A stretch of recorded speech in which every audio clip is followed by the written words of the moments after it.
Compounding जो है ये दुनिया की सबसे बड़ी ताकत है। You have to stand out, you have to understand कि मार्केट डायनामिक्स है चेंज है। 10 लाख रुपया दे देते तो बेहतर नहीं था।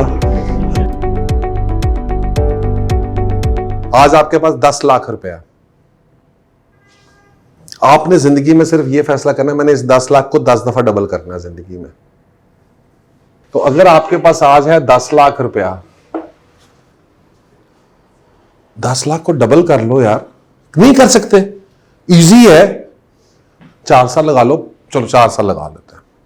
4 साल में 10 लाख के साथ 10 लाख कमाया जा सकता है कि नहीं कमाया जा सकता?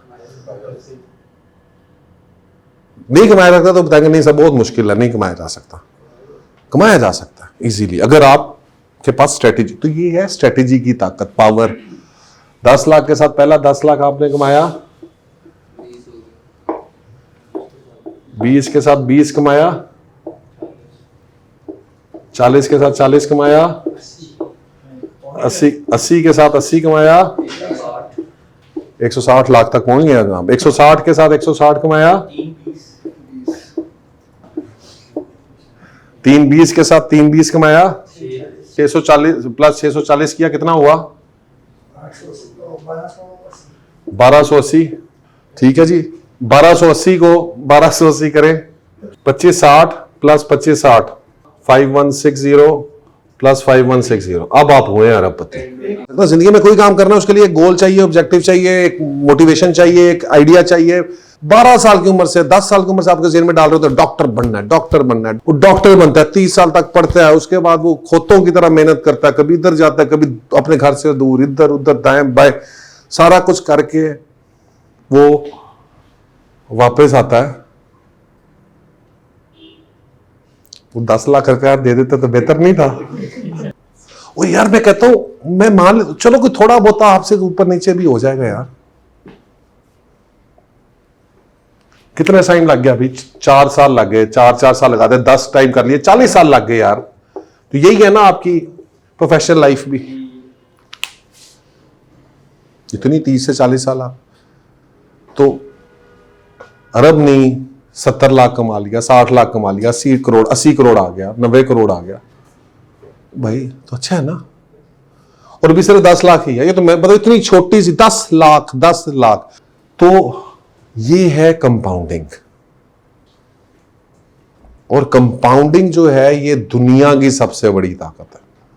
ये कंपाउंडिंग का मैजिक है। ये मेरा मैजिक नहीं है, ये मेरा काम नहीं है, मैं नहीं कह रहा हूं। ये दुनिया के जो टॉप रिसर्चर्स हैं, टॉप इकोनॉमिस्ट हैं, वो ये बात समझाने की कोशिश कर रहे हैं। और ये बेहतरीन है। देखिए आपने सिर्फ ये जिंदगी में काम करना है। आज मेरी बात आप सुन लें, आप अगले 2, 4, 5 सालों के अंदर 10, 20, 25 लाख रुपया किसी तरह से बचा लो और उसको इन्वेस्टमेंट में डाल दो, और उसके बाद बेशक अपना पैसा खाई जाओ।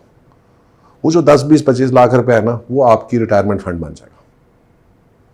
कोई दुनिया में ऐसा बंदा नहीं है जो रेंटल इनकम नहीं बनाना चाहता। सिर्फ प्रॉब्लम क्या आता है कि जब यंग होते हैं उस वक्त आप नहीं सोचते इसको।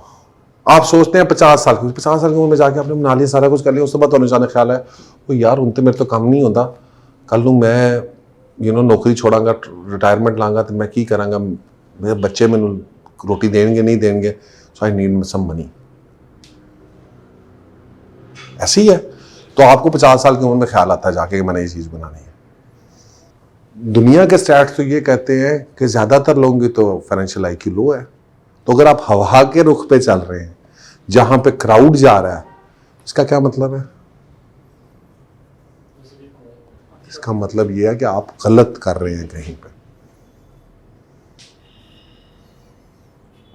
क्योंकि सक्सेसफुल लोग तो 10% है भाई, इससे भी शायद कम हो।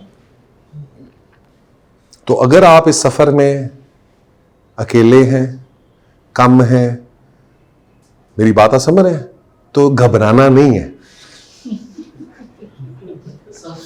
ये सवाल आता है ना, तो कितने लोग ले रहे हैं, ये जरा कौन इन्वेस्ट कर रहा है, सारे लोग तो उधर। तो भाई नहीं, घबराना नहीं है। ये सक्सेसफुल इतने ही होते हैं। Dare to be different. You have to stand out, you have to understand कि market dynamics are changing. You have to understand that कि जनाब मुझे जो है वो इनकम में, रेंटल इनकम में जाना है। रेंटल इनकम दैट इज अब रेंटल इनकम के अंदर आगे कैसे हमने डिफाइन करना है वो एक अलग कहानी है ना। conceptually you're not selling anything, you just have to sell rental income and passive income, that is it. और उसके पीछे पूरी ये लॉजिक है, ठीक है ना जी। और real estate is best source, वो भी डिफाइंड है। एक बंदा स्ट्रेटेजी बना रहा है या प्लान कर रहा है, उसकी लाइफ में क्या फर्क है, और एक बंदा जो अनप्लान चल रहा है उसकी लाइफ में क्या फर्क है। उसको ये नहीं पता कि भाई ये पैसिव इनकम बनानी क्यों है, ये पैसिव इनकम क्यों बनानी है जी, कि इससे फायदा क्या होगा। तो इसका मतलब है उसके पास स्ट्रेटेजी नहीं है। तो हमने उस बंदे को बताना है कि भाईजान ये बनानी अपने इस वजह से है कि this is the only possible way world wide globally from thousands of years जिसने लोगों को अमीर बनाया, ठीक है ना जी। देखिए हर कोई लॉन मस्क तो नहीं है कि भाईजान के वो टेस्ला लगा लेगा, वो जो है वो रॉकेट बना के मार्स पे जाने की बात करेगा, वो एक्टिव इतने सक्सेसफुल, या कोई स्टीव जॉब्स नहीं बन सकता। कितने हैं दुनिया में आए, हर बंदा तो नहीं है। तो जो 80% लोग हैं जिनके अंदर ये क्राइटेरियाज नहीं है और जो ये बिजनेस रिस्क नहीं ले सकते और है, ये उनके लिए स्ट्रेटेजी है।